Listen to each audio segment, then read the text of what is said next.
double their capable? I mean, how do they compare to, say, other animals in terms of... Morning.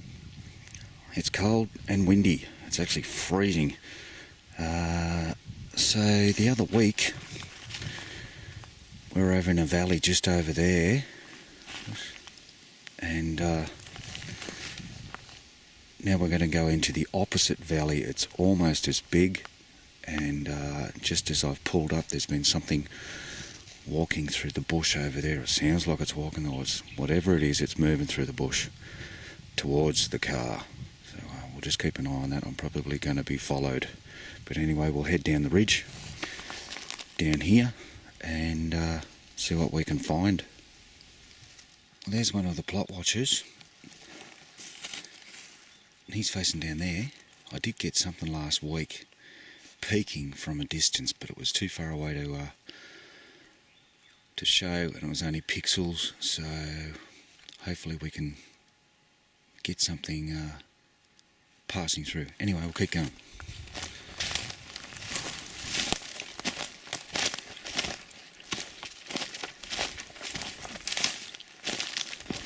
There's the other one. He's just facing down through there. We might see something, we might not. We'll keep going.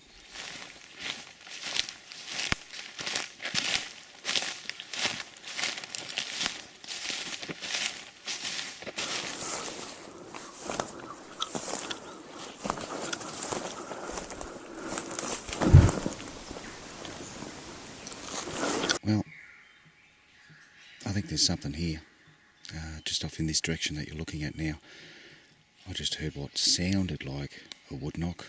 I've probably got it on audio, so I'll have a look at that. And we'll keep going, we'll put the recorders out. Well, I'm not going to spend the rest of the day walking up here because there's obviously no mud or anything like that, so we'll just duck back up onto the plateau up there and plant the recorders and go. Okay. Well, these fruits here are called hairy psychotria or psychotria. Apparently they taste terrible and are better left to the birds, so I won't be trying them, but there you go, there's edible food out here, and that's probably just touching the surface. There'll be food here everywhere, only I don't know what it is. Anyway, we'll keep going. There's the recorders, and they're facing down there towards the creek, and that's the edge of the gully over there. Everything comes down to a point down over here, and there's another ridge over there. So I'd like to get way up in there, but this is probably good enough, I think. So we'll see what happens with those. And I'm going to make a habit now of leaving bananas. So, you know, offering of food has got to make some sort of a difference. Whether they take it or not, you know, it's got to change their minds a little bit. Anyway, let's go. There's the moultrie, and he's just facing down the trail. You can see the trail there, it's quite plain. A lot of animals must use this to get in, because on top of the ridges, the bush is a lot clearer and easier to walk through. So it's probably, probably a natural trail. So we'll see what happens with that. Obviously, we're not going to get any hairy people.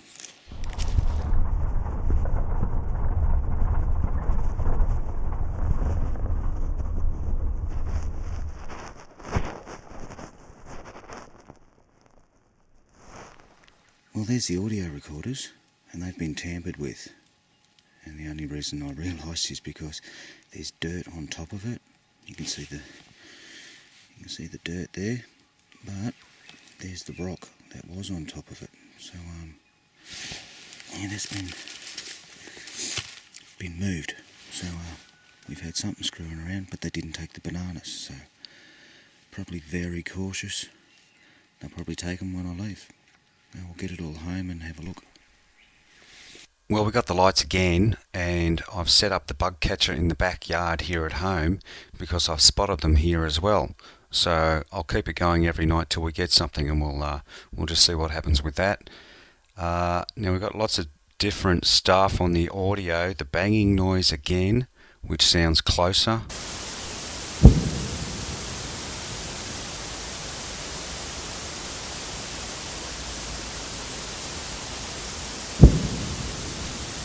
something runs past on the first morning.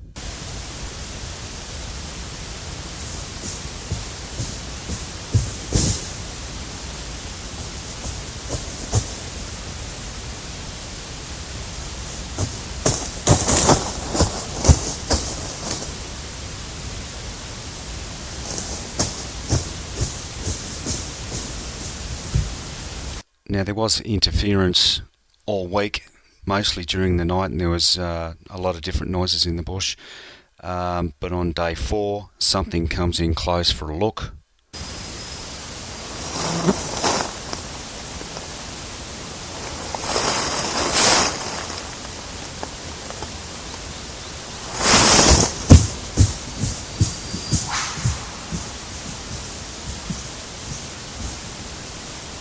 And on day 5, something sneaks in quietly, then runs past, knocking off the rock that was on top of the audio recorder.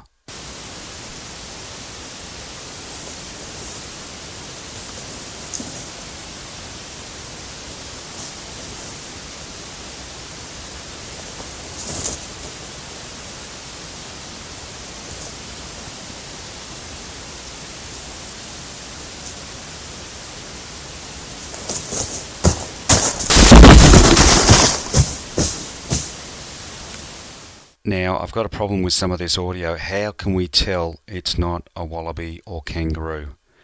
We're going to have to do some sort of test. Well, we're back out here. And down in there is the gully that we've been at all last week.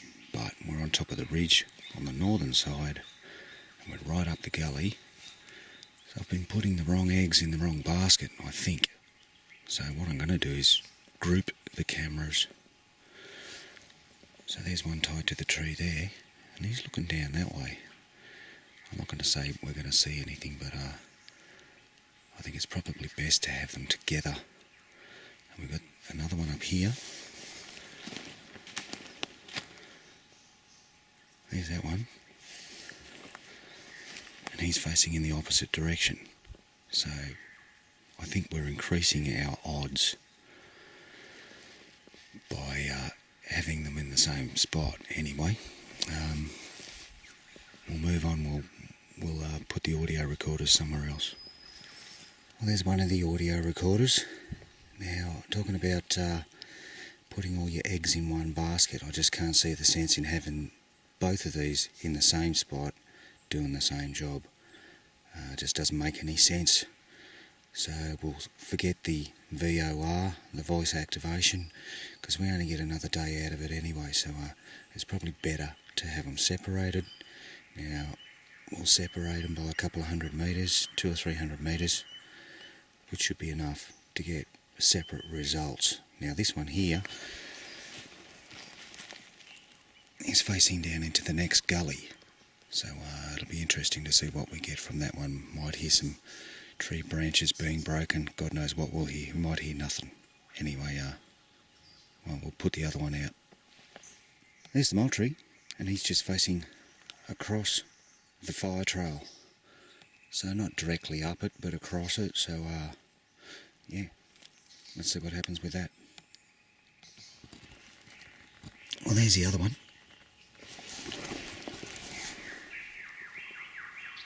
And he's facing down into the valley where we were yesterday. So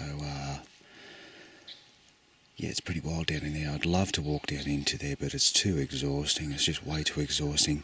The point of all of this is to identify where the creatures are, and then, you know, if I can figure out a plan, we'll revisit all these areas with some sort of tactical response. I don't know. Some sort of plan. I'm going to have to come up with a plan, so yeah, I'll get home and have some breakfast. Police are nearby, broken into several pieces, and they're appealing for anyone. As per usual, we got more lights.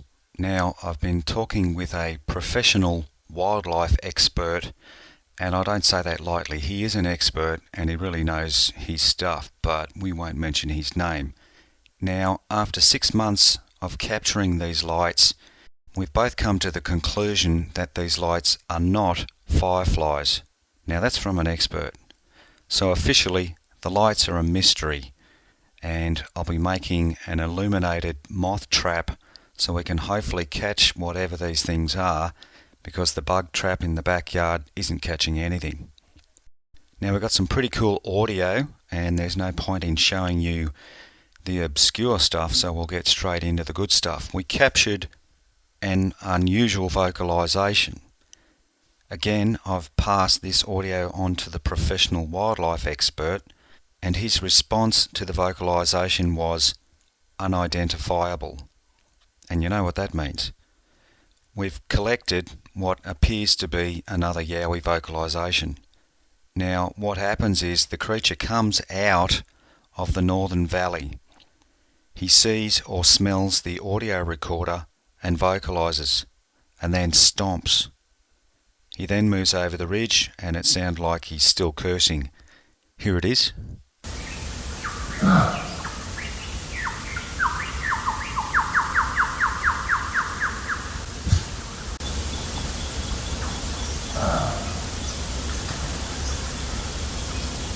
Now, what he doesn't know is that there's a recorder on the other side of the ridge that also captures the trudging of his footsteps and the cursing vocalizations.